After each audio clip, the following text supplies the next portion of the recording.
अवाजी समातुन ताईं radio voice of Sindh London. उथियारे उथी विया मझा मुंह आज़ार, हबीबी हणी विया पीड़ा जी पचार, तबीबन तमार हॾ न वणे हाण मूं। भलारे भिटदणी जे भलारे बैत सां मुंहिंजी आवाज़ मुसाफ़िर radio voice of Sindh London तां थी दुनिया जी कुंड कुड़छ ताईं। जंहिंजा माग ॿुधिजे पियो उन्हनि मेॾी महिरबाननि खे सिक भरियो सलाम शाल क़बूल पवे। 3 मई 2025 छंछर जे ॾींहुं प्रोग्राम सोच वीचार साण करे आऊं अवां जी ख़िदमत में हाज़िर अवां जो पंहिंजो मेज़बान हबीब लगारी। प्रोग्राम जी शुरूआत में अवां लाइ इहा ई दुआ त शाल जित हुजो, असुख सलामती सां हुजो, कॾहिं बि ॾुखियो ॾींहुं न ॾिसो ऐं कॾहिं बि अव्हां जूं मुर्कूं मेरियूं न थियनि। दुनिया जी कुंड कुड़छ में जिते बि रहो सिंध लाइ, सिंध वासियुनि लाइ ऐं दुनिया जे मज़लूम माण्हुनि लाइ जा खोड़ींदा रहो। शाल अव्हां जे ख़्वाब ताबीरनि सां लाव लही सघनि। साईं मुंहिंजा अॼु 3 मई आहे। 3 मई नामियारे क़ौमप्रस्त अॻवान ऐं लेखक अब्दुल वाहिद आरिसर जी यादि जो ॾिहाड़ो आहे। अॼोकी तारीख़ ते अब्दुल वाहिद आरिसर असांखां विछड़ी वियो हो। तोड़े जो हूअ विछोड़ जो वरलाप ॾेई वियो हो, पर हू अॼु बि यादि किताब जो हिसो आहे ऐं हूअ पंहिंजनि तहरीरनि तक़रीरनि ऐं जदोजहद वसीले अॼु बि असां में मौजूदु आहे। प्रोग्राम सोच वीचार में अॼु असीं भेटाऊं जा गुलाबा छींदासीं अब्दुल वाहिद आरिसर खे। सभ खां पहिरियां अब्दुल वाहिद आरिसर जे जीवन पनोतरी ते नज़र विझूं था। सिंध जो क़ौमप्रस्त सियासतदान तारीख़दान अदीब अब्दुल वाहिद आरिसर 11 अक्टूबर 1949 ते ॻोठ उन्नड़ाबाद लॻ हासीसर रेलवे स्टेशन तालके उमरकोट में ॼाओ। संदसि वाल जो नालो जादू आरिसर हो, जेको हारपो कंदो हो। अब्दुल वाहिद आरिसर उमरकोट तालके जे ॻोठ साभे जे प्राइमरी स्कूल मां 5 दर्जा सिंधी पढ़िया। उन बाद मुख़्तलिफ़ मदरसनि, जिन में भेंडे शरीफ़ जो मदरसो, मदरसा हाशमिया सिजावल, मौली अब्दुल हई नुहाणी, कंगोरी तालके डिघड़ी वारे जो मदरसो, मदरसा मुफ्ताहुल उलूम हैदराबाद ऐं शाह वलीउल्लाह अकेडमी हैदराबाद शामिल आहिनि। अलामा ग़ुलाम मुस्तफ़ा कासमी बि संदसि उस्ताद रहियो आहे। आरिसर साहिब ओरिएंटल कॉलेज हैदराबाद मां 1968 में मौलवी अरबी जो इम्तिहान पास कयो। हुनखे इब्तिदा खां वठी मुताले ऐं लिखण पढ़ण जो शौक़ु हो। 1966 में कंगोरी मदरसे में पढ़ण दौरान रबीउल अव्वल जा 4 चंड उनवान सां पहिरियों मज़मून लिखियाई, जेको हफ़्तेवार हमदर्द मिरपुर ख़ास में छपियो। संदसि ॿियो अवाइली मज़मून 1968 धारे माहिवार बादल हैदराबाद में लसानियात बाबति छपियो, जेको हुन मखदूम ग़ुलाम हैदर सिद्दीकी तरफ़ां डॉक्टर अलाना जे किताब सिंधी ॿोली जे बण बुनियाद ते कयल तनक़ीद जे जवाब तौरु लिखियो। आरिसर साहिब अदबी मज़हबी ऐं सियासी मैदान में मौलाना अबुल कलाम आज़ाद, GM सैयद, मौलाना उबैदुल्ला सिंधी ऐं मौलाना हुसैन अहमद मदनी खां मुतासिर रहियो। संदसि पहिरियों किताब मौलाना आज़ाद जे कोलनि ते मुश्तमिल जवाहिर आज़ाद 1970 में उर्दू में छपियो। 1972 में सिंधी में माहिवार पैगाम जारी कयाई। हनफिया मस्जिद डोमण वाह रोड हैदराबाद में ख़तीब रहियो।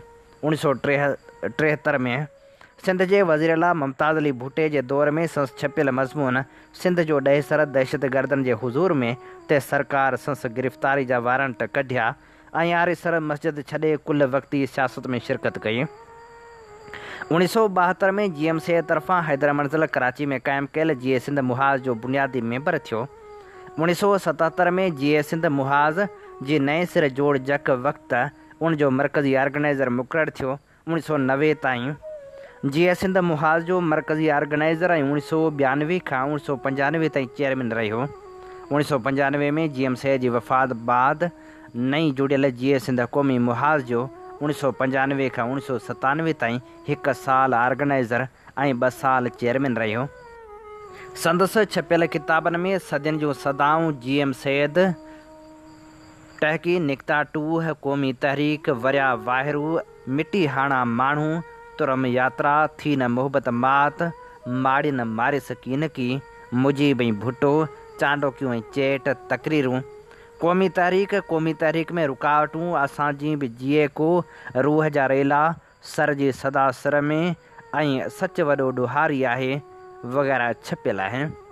अब्दुल वाहिद आरिसर क़ौमी सियासत में वक़्त बे वक़्त जेल काटिया। हूअ पहिरियों भेरो 11 अप्रैल 1976 ते जेल में वियो, जितां सेप्टेंबर 1977 में आज़ादु थियो। ॿियो भेरो अगस्त 1979 में जेल वियो ऐं जुलाई 1981 में आज़ादु थियो। टियों भेरो अक्टूबर 1992 में गिरफ़्तार थियो ऐं मार्च 1993 में आज़ादु थियो। चौथों भेरो 11 अगस्त 1999 ते हिकु हफ़्ते लाइ जेल वियो। थर जे हिन ग़रीब ऐं पुरियत जे पुट सियासतदान सियासत में पंहिंजो वक़ार ऐं इज़त बहाल रखी। अब्दुल वाहिद आरिसर 3 मई 2015 ते हमेशह लाइ विछड़ी वियो। दोस्तों, बुनियादी शइ इहा आहे त पंहिंजी क़ौम जी कुवत जो साईं मूंखे हिकिड़ो ॿुधायो त सिकंदर यूनानी खां वठी चार्ल्स नेपियर ताईं 11,000 हमला थिया आहिनि सिंध ते। उन्हनि मां हिकिड़ा अहिड़ा बि हमला आहिनि जंहिंमें हिकिड़े ॾींहं में 20,000 सिंधी कुठा विया। मां ॾिसी आयो आहियां कब्रिस्तान जालार में, बदीन ज़िले में, 20,000 क़बरूं पयूं आहिनि सिंधियुनि जूं। पर उन सरज़मीन में अॼु को बि अरबून ऐं तुरखान कोन्हे, त उनखे आउं खट मिठड़ो ज़िलो सॾींदो आहियां, छो त टमाटा थींदा आहिनि इन करे खटा ऐं कमर थींदी आहे तंहिंजे करे मिठो ज़िलो आहे। त मुंहिंजा दोस्तो, बुनियादी शइ इहा आहे त तव्हां पंहिंजे माण्हुनि जा मौलाना अब्दुल कलाम आज़ाद वाकई इहो चयो आहे त उहो हथ इंतिहाई मुक़दस आहे जंहिंमें अमन जो झंडो आहे, पर ज़िंदा उहो माण्हू रहंदो जंहिंजे हथ में तलवार जो मुठियो हुजे। पर साॻे ई वक़्त में इहो बि चयो अथसि त तलवार उहो खणंदो जंहिंजे दिलि जी सिगरी में ईमान जो शोलो भड़कंदो रहंदो। ऐं जेकॾहिं ईमान कंहिं दुकान ते मिले हा, बाज़ार मां मिले हा, त आउं तव्हांखे ख़रीद करे आणे ॾियां, पर इहो त दिलि जी रोशनी मां पैदा थींदो आहे, दिमाग़ जे ज़रिए पैदा थींदो आहे। त अॼु असीं लाड़काणे ज़िले में शहीद खे ख़राज अक़ीदत पेश करण आया आहियूं। आउं तव्हांखे यकीन थो ॾियारियां, जेके बि दोस्त, जेका बि जिदोजहद जंहिं बि तरीक़े सां, जंहिं सलाह मसलहत सां शुरू कंदा, मुंहिंजो कंध पोइ ते हटे त मूं पंहिंजी माउ जी कञी न पीती आहे।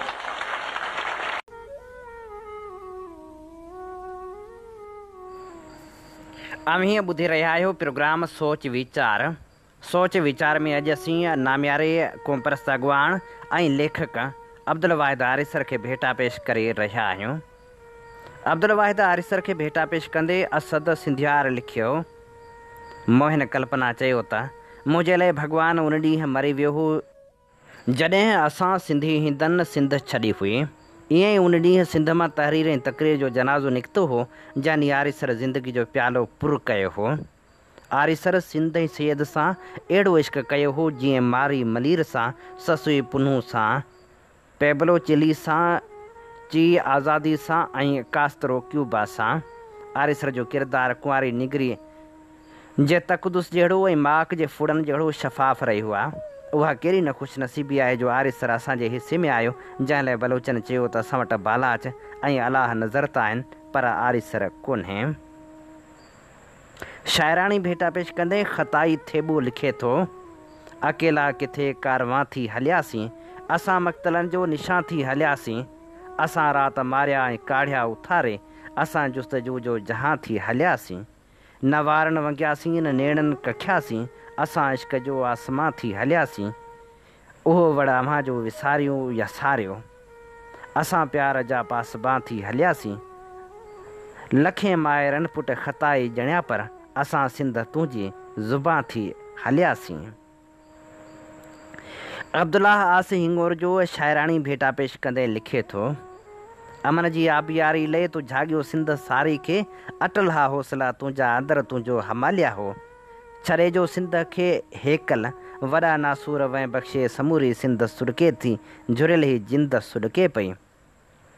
सदा तूं आज पो सिंध जो अमन जो ख़्वाब तुंहिंजो हो उमेदनि जो सहारो तूं सॼो ही ॾे हथो सारे उएं तूं साभियां मुंहिंजी बिना ताबीर ख़्वाबनि जे असांजी आस जा ॾीआ विसाणा साण तोसां हा बरनी कोन था हाणे विछोड़ा एतिरा पवंदा ईअं काथे हुयो सोचो असां उॾण लॻा आहियूं लॻे थो हाण को सीबो लॻण जहिड़ा रहिया नाहियूं न रूहल वाह ते झुरमुट सितारनि जी ॾिठी आहे न को तूं हाण सावण में उधारा टहका अछींदे असां तोखे विञायो आहे सॼो ॼण थर वञायो आहे उतर काछो वञायो आहे लॻे थो लाड़ थी वियो गुम लॻे थो पाण बि नाहियूं असांखे जो छॾे वियो आहे रुॻो गूंदर गॾे वियो आहे हुए तूं सिंध आरीसर असांजी जिंद आरीसर असांजी जिंद आरीसर।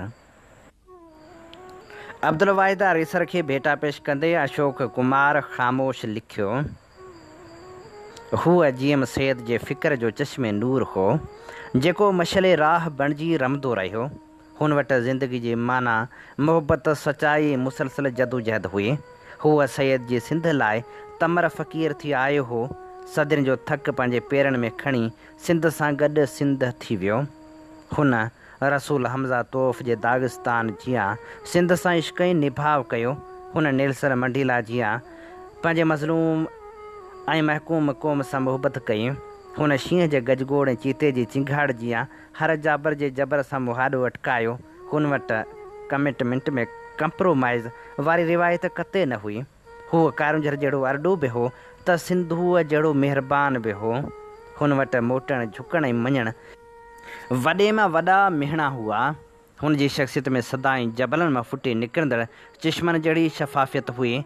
हू जेको इंदिरा खे ईअं चाहींदो हो जीअं नेहरू पंहिंजी प्यारी धीउ खे चाहींदो हो।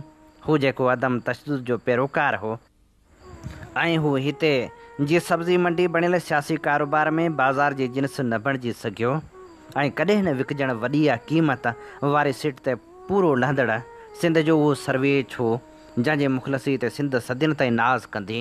हूअ सफ़ेद पोश भोतारनि जी शख़्सियत खां इंतिहाई मथां उहो मर्द मुजाहिद माण्हू हो जंहिंजी कुल मिल्कियत पुराणी वासकोटी पुराणा कपिड़ा मिटी हाणो घर रुखी सुखी रोटी किताबनि जा मुताला कलम जी नोखेज़ी अवाम जी सियासत सिंधी ॿोली सिंध सां मोहबत ऐं पतंग बणिजी जलणी ज़िंदगी जो वखरु हो। हुन वटि खीर धारा कहकशां जियां कमाल जो ज़हन पिणु हो जंहिंसां हूअ बाज़ारी जिन्स बणियल सियासी भोतारनि ऐं खिलाई मख़लूक जे कारिंदनि खे दलीलनि सां मुंहुं तोड़ जवाबु ॾींदो हो। हूअ उन्हनि बरजुस्तनि इंसाननि मज़ा हो जिन सियासत खे ख़ानदानी मशग़ले मां कढी आम माण्हू ताईं वठी आया। हुन सिंध जी झरझंग में जुगनू बणिजी पंध कया। अयाज़ अहिड़नि ई माण्हुनि जे पेरनि लाइ लिखियो आहे त ए आरी तुंहिंजी अढ हुई पर डूंगर ॾाढा ॾाढ कया ही तुंहिंजा प्यारा पेरा हा जे पंहिंजो पंध पुॼाए विया। हू सच में सरापा सिंध हुयो ऐं सिंध सां गॾु सिंध थी वियो। नाम्यारे शाइर अयूब खोसे लिखियो आरीसर सॼी ज़िंदगी में कॾहिं अहिड़ो लफ़्ज़ी न ॻाल्हायो जंहिंजो सिर झुकियल हुजे। नाम्यारे शाइर वाहिद कांधड़े मंज़ूम भेटा पेश कंदे लिखियो सिंध जो आरीसर सदा चवंदो ई रहियो सैयदा रहबर। सिंध जो आरीसर ठाठा वारे खे चयो साथी ईअं न मर। सिंध जो आरीसर नूर सराई रूपलो मोहबत जो मज़हर। सिंध जो आरीसर दुख न तूं वांगियां टांडो थी बर। सिंध जो आरीसर मतां रोह रतियूं थिए आॾो टकर टर। सिंध जो आरीसर जिए सिंध जी सूंह हो सियासत जो ज़ेवर। सिंध जो आरीसर पहिरियां शाइर आह हू पोइ थियो लीडर। सिंध जो आरीसर दौलत हुन जी हुई पैसो हथ जी मर। सिंध जो आरीसर न्याज़ जुमन आरी जे शौक़त जो दिलबर। सिंध जो आरीसर भड़को खाई उॾरियो वणता कबूतर। नाम्यारे शाइर हाजी सांद अब्दुल वाहिद आरीसर खे भेटा पेश कंदे लिखियो आऊं हुन जे घर जे खुलियल आंगण ते सितारनि खे रीस कंदे ॾिसां थो। ॾखण जी हवा अलीम फ़क़ीर जे मरकज़ ते मुराक़बे में वेठल हिकिड़े बाग़ी रूह जो सॼो आशीर्वाद खणी हिन बिना छत खुॾड़ी में पेट खे गोॾारे सुतल उन सांवरे शख़्स ते वसाए रही आहे। घटियुनि में माठ अखियूं मटकाए रही आहे। आशिक़ वली जे कुबे वटां परे परे तमामु परे खेण जो झीणो ओजिस हुन जे अधु खुलियल ख़्वाबनाक अखियुनि में वतन वसण जो संदेस खणी आयो आहे। टटीहर जो आवाज़ु माठ जो गरेबान चाक करे थो विछे। आऊं हुन घर जे खुलियल अङण ते चंड खे तरसी पवण जी तमना कंदे ॾिसां थो। हासी सोडे जे ॻोठ वटां रेल जी कूक जो कान चांडोकी जी चेल में खुपी वियो आहे। ॿार लिक लिकोटी रांदि जो आख़िरी राउंड खेॾंदे जाग खे अखियुनि में वञाए खटन भेड़ा थी रहिया आहिनि। लालटीन जी झीणी रोशनी ते के सांवरा हथ कागरनि जे पेट ते चांडोकियुनि ई चेटनि जी कहाणी लिखी रहिया आहिनि। आऊं हिन घर जे खुलियल अङण ते फ़क़ीर भलू जे अंबनि जे झुगे जे चुरायल ख़ुशबू खे ॾखण जी हवा हथां थमींदे ॾिसां थो, जंहिंजो पीछो कंदे कोयल जे कीअ उनड़नि जो आराम फिटाए रही आहे ऐं हिकिड़ो ॾुबरो शरीर तुरम यात्रा जे ॾींहंनि खे एतिरो त गिलेमराइज़ करे रहियो आहे जो हिकिड़ो पूरो नसल भारी बुर्जनि जे आॾो कालर छंडे बीही रहियो आहे। आऊं हुन घर जे खुलियल अङण ते साबी जे मकतब मां सोझाकनि जी नवीद थी उभरियल इल्म जूं अखियूं फ़ख्र सां ॿरंदे ॾिसां थो। उहो इल्म जंहिंसां मोहबत जी ड्रेस तालिबनि जे अॻनि खां साभे जे फ़क़ीरनि जे चुल्हनि ताईं मिले थी। हिकिड़ो कलम आहे जेको गुरबत जे उन्हनि घड़ियुनि में उन फ़क़ीर जे लॼ रखण लाइ वाहिरो थी वरी रहियो आहे। आऊं हुन घर जे खुलियल अङण ते ॾिसी रहियो आहियां। हिकिड़ो हॾियुनि मुठ माण्हू पंहिंजे अखियुनि ॿधण लाइ फाड़ियल रए जो तक़दुस ईअं रखी रहियो आहे जो हुन जे पासे मां जेका सूर जी सट उथी रही आहे उन ते रड़ करण जे बदिरां हूअ असां जीअं जीए को जहिड़ो शानदार मैसेज लिखी रहियो आहे। उहो मैसेज सिंध जे घणनि घोटनि खे उन्हनि घड़ियुनि में आथत ऐं हौसले जो कमु ॾेई रहियो आहे। आऊं हिन बेछत कचे घर जी ओटी ते सिंध जी उहा शाहूकारी ॾिसी रहियो आहियां जंहिंजो पेट खणी बुखियो आहे पर ज़हन एतिरो ढावल आहे जो हुन जे वतन जे जनमनि जी बुख खे पंहिंजी जलावतनी जो ओनो थी पियो आहे। आऊं हुन घर जे अङण जी मिटी ते वसंदड़ मींहं कणियुनि जे भाग सां इंटरनेट खे रिसाड़ो थींदे ॾिसां थो ऐं हीअ मींहं कणियुनि उन शख़्स जे पेरनि जी खीह खे पुसाए रहियूं आहिनि। अब्दुल वाहिद आरिसर खे भेटा पेश कंदे नौजवान शाइर मुसवर चौहान लिखियो, रूहल वाव में रचायल उहा निमाणे सिंधी जी वरसी हुई। महिमान जी आमद जो सिलसिलो हलंदड़ हुयो। प्रोग्राम शुरू थियण में अञा काफ़ी देर दरकार हुई। हालिम बागी, हाजी सांद, फिराक हालेपोटो, गदा ख़ासकेली, शेरमुंद हालेपोटो, साहिल पीरज़ादो, आसिम अरबाब, रूहल कालरू ऐं ॿियनि अदब शनास दोस्तनि जी कचहरी मां लुत्फ़ अंदोज़ पए थियसि। ख़बर पई त सिंध जे ॾाहे मर्द मुजाहिद अब्दुल वाहिद आरिसर जी सदारत हेठि प्रोग्राम थींदो। मख़तूम बिलाव ते लिखियल किताब सच वॾो ॾोहारी आहे पढ़ण खां पोइ संदसि परस्तारनि में शामिल हुअण जी हैसियत में अखियूं पहिरें दीदार लाइ मुंतज़र हुयूं। सिज उमरकोट जे किले पुठियां आख़िरी पसाह ॾेई ऊंदह जे दौर जी शुरूआति करे छॾी हुई। शायदि धरती जे सिज आरिसर जे साम्हूं आसमानी सिज पंहिंजी ज़रूरत महसूसु न थिए कई। ध्यानु ॾाहनि जी ॾाहप भरी कचहरी में रुधल रहियो। वक़्तु गुज़रण जी ख़बर बि कान पई।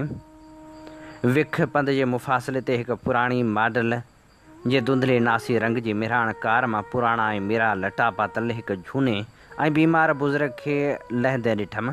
संस ॿिन्ही पासनि खां सारो बणियल नौजवाननि खेसि संभाले संभाले अची हिकु खट ते विहारियो थिए।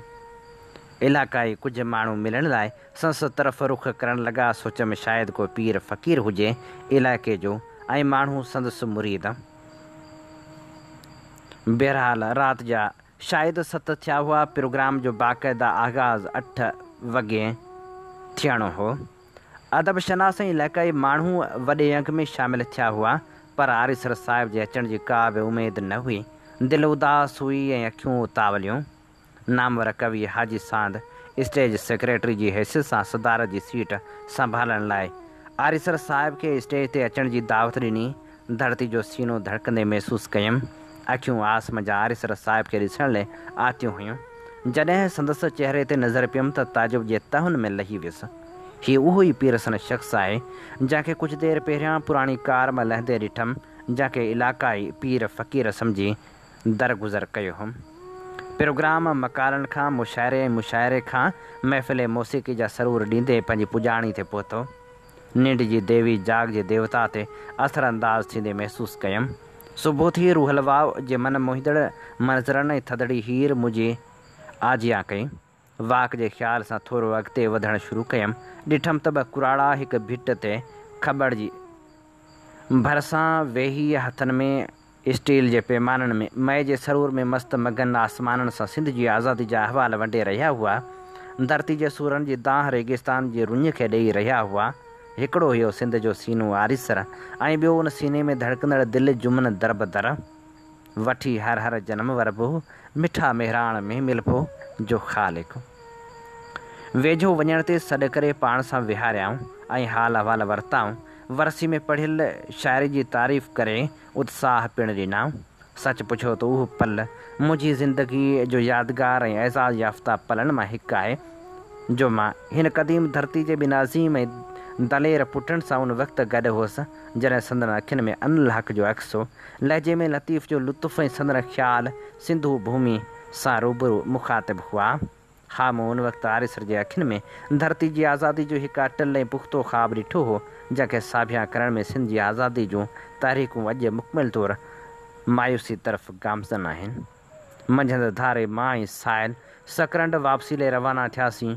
अलाए छो उन प्रोग्राम में तक़रीर कंदे आरिसर साहिब जा इहे लफ़्ज़ त यादि करणु फितरी अमल ऐं विसारे विहणु हराम पई आहे, अॼु बि बार बार मुंहिंजे ज़हन जे ज़िंदान में गूंजंदा रहनि था।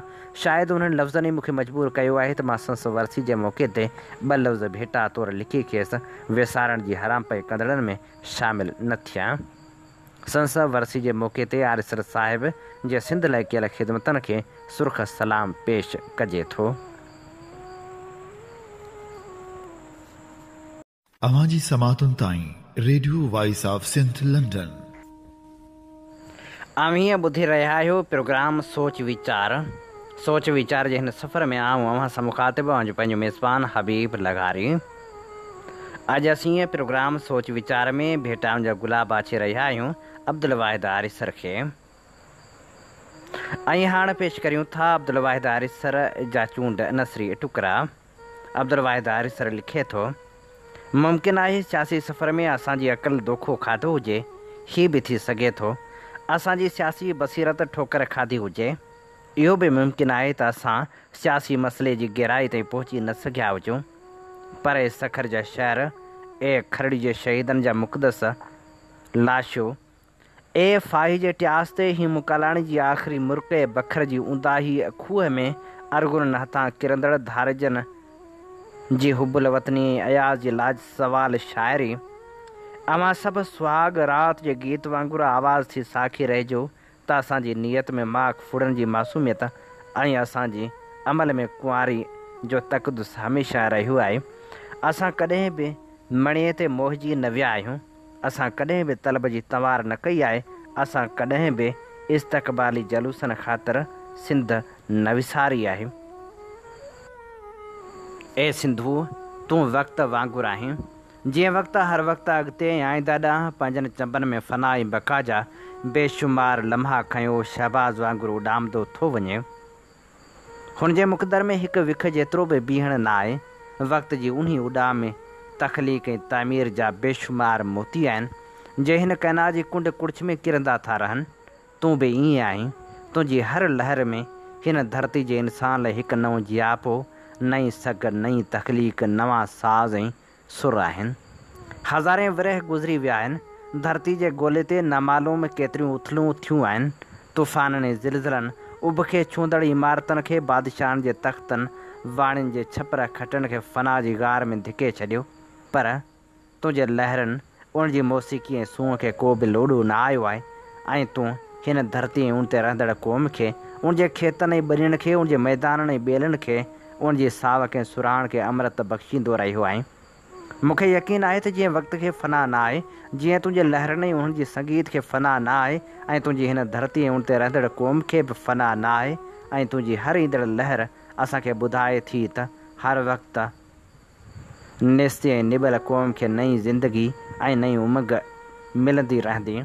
मूंखे कसम आहे दुनिया जी दिलि जे गहराइनि में लहंदड़ आवाज़ जो त असां तुंहिंजे लहरनि सां गॾु उहे जेके जियापे जा नियापा आणनि थियूं तिन जी हिफ़ाज़त कंदासीं।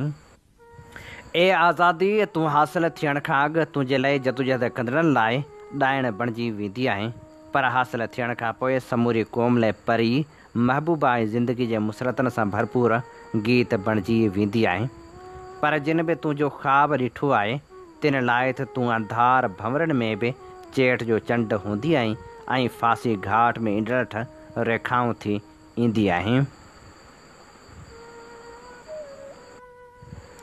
अॼु असीं सोच वीचार में भेटाउनि जा गुलाब आछे रहिया हुआसीं। नामियारे क़ौमपरस्त अॻवान ऐं लेखक अब्दुल वाहिद आरिस रखे इन्ही ते ई प्रोग्राम सोच वीचार जो वक़्तु पुॼाणी ते पहुचे थो। पंहिंजे मेज़बान हबीब लगारी खे इन साॻी दुआ सां ॾींदा इजाज़त। वसे भिट तुंहिंजी भलारा सदा सदा देस परदेस सारा वसन। कॾहिं सींद सिंधी न मेरी थिए, कॾहिं मोड़ कंहिंजा न मुरझाए अचनि। अवां जी समातुनि ताईं radio voice of Sindh London.